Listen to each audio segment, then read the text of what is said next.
My dear friend, today is the first Sunday of Lent. As you know, we started Lent last Wednesday on Ash Wednesday, and it is 40 days of fasting, almsgiving, and a time of prayer. It is like a desert experience. And this first Sunday of Lent, we are being taken to the desert with Jesus after baptism by John the Baptist.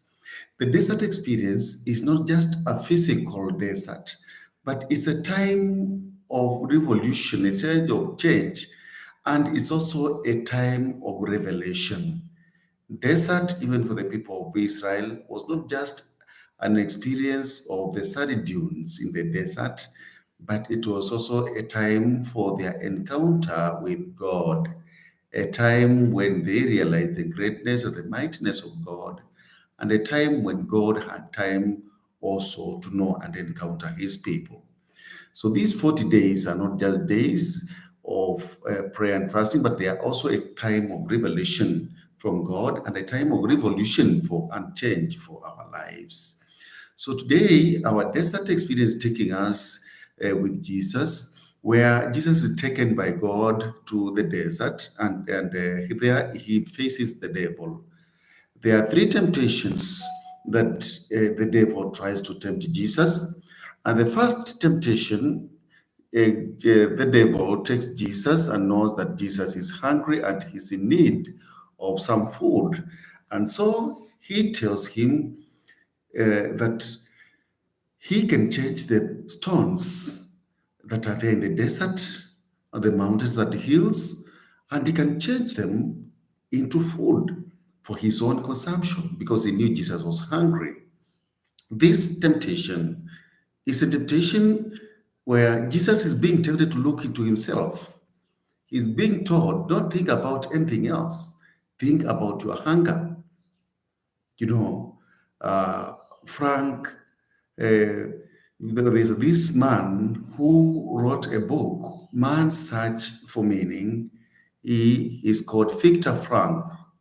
And in this book, he describes that as human beings, there are two kinds of mission that we can encounter. There is the one where we call ourselves from the self, and the one where we are called from outside. And Victor was in the concentration camp of the Jews. And there is when he realized that he had a call to liberate his fellow Jews, but he had to deny himself. So he differentiated this call from inside and from outside into one is ambition and the other one is vocation. Ambition is where we call ourselves, we think about ourselves, we become the center of everything. But the vocation is a call that is triggered by whatever comes from outside ourselves. And it is the call to serve, to be there for others. That was his call to serve his fellow Jews at the concentration camp. My dear friend, today Jesus is being tempted to get into the ambitious side of himself, to look into and satisfy his hunger. What does he say? Man does not live on bread alone, but on every word that comes from the mouth of God. The pleasure that goes beyond the body. The first test is like the test of the Israelites in the wilderness. This was soon after their miraculous crossing of the Red Sea in Exodus chapter 16, when they experienced hunger. And the temptation was either to go back to Egypt, where they said we used to get fresh pods and could eat from the pots of the Egyptians. The perception is that it is better to go back. They see the freedom of being in the presence of God as a trap that they had been trapped into. And the Lord reminds them that He's capable of giving them bread from heaven, but man does not live on bread alone. My dear friends, faced with hunger, Jesus also experiences this. Today, we live in a world of, KDFs, from the French fries, what, in Kenya we call chips. Our high streets are full of body shops for call spiritual hunger. My dear friends, we do not live for the bread or pleasure alone, but we need to feed our souls too. This is our call so that we can fight the first temptation. Don't only think about your own satisfaction, your ego, your me, my this, think about the other. And that is why we are called the season of Lent to serve the other. The second one is a temptation where Jesus is being told to worship is the devil. And he says, worship the Lord your God and serve him alone, the possession that is beyond the world.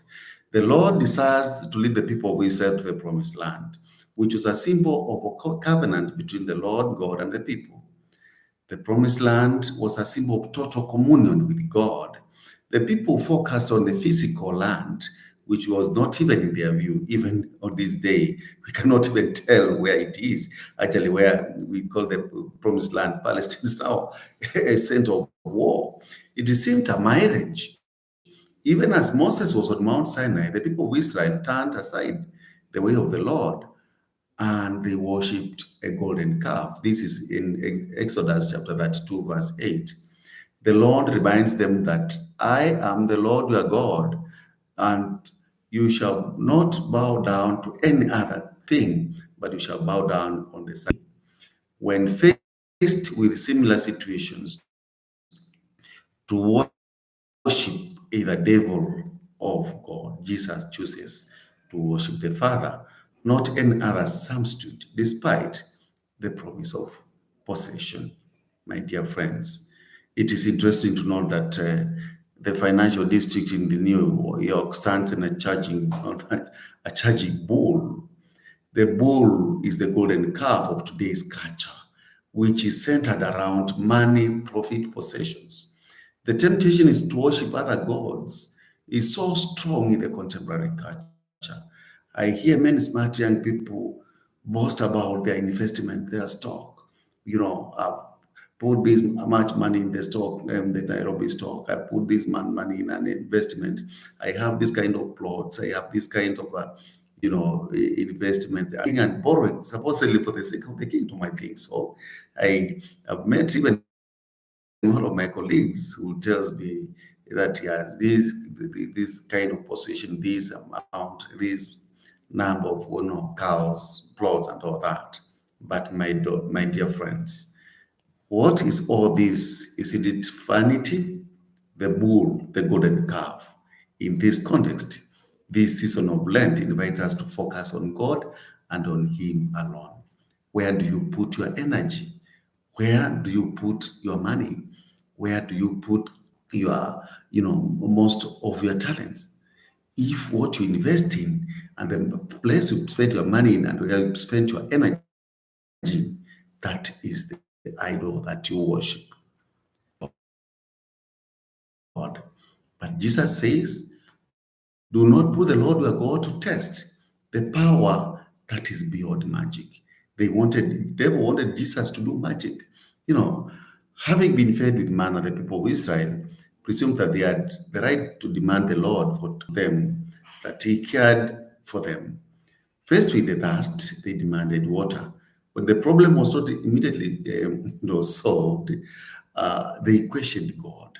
And Moses reminds them, do not put the Lord your God to test, as you 6:16. Often we hear the preacher say, faith is taking a blind leap. Is that so? Is Jesus unwilling to take the leap from the pinnacle of the table or lack of trust on his Father? Is it an ultimate expression of faith? God does not have to show that he cares for us. He doesn't need to do a miracle for us to prove his care for us. I do not have to condition God even with my faith. I do not have to put God to the test. Today, my dear friend, there is tendency in many churches towards exaggeration of magic and miracles. And people are rushing there where there are miracles. And they decide to exert power in the name of faith. preachers have become billionaires, forcing people to offer their tithes to a God, small letter God, in exchange for miracles. Even others are cheating. In Kenya, we had, had many of these examples of preachers cheat on people so that they can get followers. This is a fake Jesus, is a fake God that they are worshiping. My dear friends, are we not tempted to this? Sometimes you go to a priest, you get some blessings, but you hear there's a preacher somewhere who is doing miracles and healing people, and there you go, you spend around 1,000 or 2,000, 5,000, 10,000 to offer to that preacher so that he can give you healing. And what happens at the end of the result?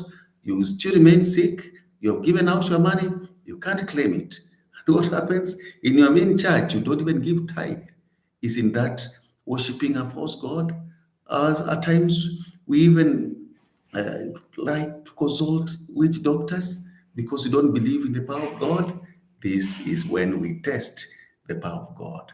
My dear friend, this first Sunday of Lent is that we are being told we are going to be tempted as human beings, but the choice is ours. Today, you have to make a choice.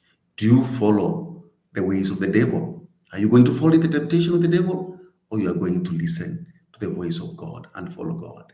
The choice. Cry out to God as the people of Israel cried out to Him. When they were thirsty in the desert, they cried out to Him. When they wanted food in the desert, they cried out to Him. When you are tempted, my dear brother, my dear sister, you are not alone. Cry out to God. This is the call for the Lenten season. Crying out to God, being there to serve Him, not testing Him, nor being there and following God. Make a choice. The Lent is there for us. This fifth day of our Lenten pilgrimage, my dear friend, choose to follow the ways of God. Thank you. Kindly subscribe to this channel for more of these homilies and more of this pilgrimage of Lent. Thank you.